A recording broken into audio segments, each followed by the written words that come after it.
6 മണിക്ക് എൻ്റെ മോള് എനിക്ക് ജയിലിൽ എടുക്കുമ്പോൾ അത് എന്നിട്ട് അച്ഛമ്മനെയും കൊണ്ട് രണ്ടുപേരും കൂടിയിട്ട് അച്ഛമ്മ എനിക്ക് അമ്പലത്തിൽ പോകാമെന്ന് പറഞ്ഞ് അവിടെ ദേവീക്ഷേത്രമുണ്ട് ബാക്കിൽ അവിടെ എന്നും പോയി പ്രാർത്ഥിച്ച് ആണ് അവർ പറയുന്നത് എനിക്ക് ജാമ്യം കിട്ടിയെന്ന്.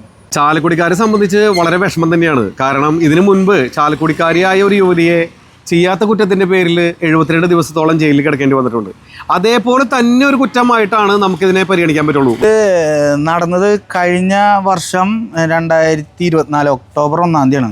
എൻ്റെ കുട്ടികളോട് കിടന്നുറങ്ങുന്ന സമയത്ത് വെളുപ്പിന് 5:30 ഇങ്ങനെ 5-6 പേരുണ്ടായിരുന്നു. ആരാ എന്താന്ന് ചോദിച്ചു. അപ്പോൾ പറഞ്ഞു ഞങ്ങളിങ്ങനെ ഫോറസ്റ്റിൽ നിന്ന് വന്നതാണ്. സുജേഷ് എന്ന് പറഞ്ഞാൽ കണ്ണനോട് ഉണ്ടോയെന്ന് വെച്ചു. അപ്പോൾ അമ്മയും അച്ഛനും പറഞ്ഞു അത് അവർ റൂമിൽ കിടക്കുന്നുണ്ടെന്ന് പറഞ്ഞു. അപ്പോൾ എൻ്റെ 2 കുട്ടികൾ എൻ്റെ നെഞ്ചത്ത് കിടന്നുറങ്ങാണ്. അപ്പോൾ ഞാൻ എണീറ്റു. അപ്പോൾ എന്തിയമ്മയെന്ന് വെച്ച് പറഞ്ഞു ഫോറസ്റ്റുകാർ വന്നിട്ടുണ്ടെന്ന് പറഞ്ഞു. ആമ്പലൂർ സ്വദേശി ജോബിനെ അറിയുമെന്ന് വെച്ചു. ഞാൻ പറഞ്ഞു അറിയാം. അവൻ്റെ നിന്ന് കുറച്ച് ഇറച്ചി പിടിച്ചിട്ടുണ്ട്. അതിൻ്റെ ഡീറ്റെയിൽ കാര്യങ്ങൾ അറിയാൻ വേണ്ടിയിട്ട് ഞങ്ങൾക്ക് ചോദ്യം ചെയ്യണം.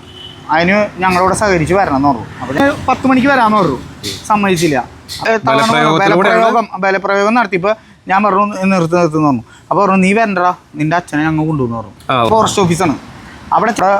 അപ്പം തന്നെ ഞാൻ പറഞ്ഞായിരുന്നു ഇത് ഞാൻ കൊടുത്ത ഇറച്ചിയാണ്. ജോബിയും പറഞ്ഞു എനിക്ക് തന്ന ഇറച്ചിയാണ്. ശാരീരികമായിട്ട് നല്ല ഉപദ്രവം ചെയ്തെന്ന് പറഞ്ഞു കഴിഞ്ഞാൽ ഒരു മനുഷ്യന് താങ്ങാൻ പറ്റാത്തതിൻ്റെ അപ്പുറം കഴിച്ചപ്പോൾ ഞാൻ സമ്മതിച്ചു. എന്താ പറയുക, അവർ അടിച്ചേൽപ്പിച്ചതാണ്. ഒന്നാമത് ഇദ്ദേഹത്തിൻ്റെ കയ്യിൽ നിന്ന് പിടികൂടിയ ഇറച്ചി അതിന് പരിശോധന ഫലം വരാനായിട്ട് 10 മാസത്തോളം എടുത്തു. 2-3 ദിവസം കൊണ്ട് ഇതിന് പരിശോധന ഫലം വരികയാണെങ്കിൽ ഇദ്ദേഹത്തിന് ഇത്രയും വലിയ ക്രൂരമായ മാനസിക പീഡനങ്ങൾ ഏൽക്കേണ്ടി വരുമായിരുന്നില്ല. ഈ ഇറച്ചി എടുത്തിട്ട് അതിലത്തെ ഒരു സാറ് എടുത്തിട്ട് ചൂടുവെള്ളം തിളപ്പിച്ചിട്ട് ഇറച്ചിയുടെ ഒരു കഷ്ണയിൽ ഇട്ടിട്ട് മണപ്പിച്ചു. അത് കഴിഞ്ഞിട്ട് പറഞ്ഞു ഒന്നും നോക്കാനില്ല, ഇത് ആ ഇറച്ചി തന്നെയാണ്, റിമൈൻഡർ പൗഡർ റെഡി ആക്കിക്കോളാൻ. ഇത് കഴിച്ചിട്ടാണ് ഞാൻ കിടന്ന് ഉറങ്ങാറ്. ഉറക്കം കിട്ടില്ല. എന്നാലും ഈ ഒപ്പിടാൻ പോകുമ്പോൾ ഇങ്ങനെ ഇനി എന്താകും, ഇനി അവർ ചെല്ലുമ്പോൾ വേറെ എന്തെങ്കിലും ചോദ്യം ചോദിക്കോ, കുറേ നേരം നിർത്തോ, തല്ലോ. ജയിലിൽ നിന്ന് ഇറങ്ങിയപ്പോൾ ഞാൻ വിചാരിച്ചു ഇതൊക്കെ കഴിഞ്ഞു എന്ന്. കാര്യങ്ങളൊക്കെ വന്നിട്ട് ഈ ഡിപ്രഷൻ കൂടിയപ്പോൾ ഞാൻ ഒരു ലെറ്റർ എഴുതി വെച്ചു. എല്ലാവരുടെ പേര് ഫോറസ്റ്റിലെ എല്ലാവരുടെ പേരിൽ ലെറ്റർ എഴുതി വെച്ചു. മരിക്കാൻ വേണ്ടിയിട്ട് ഇറങ്ങി. ഭാര്യ ഇപ്പോൾ നിങ്ങളോട് കൂടെ ഉണ്ടോ? ഇല്ല, ഭാര്യ ഇല്ല.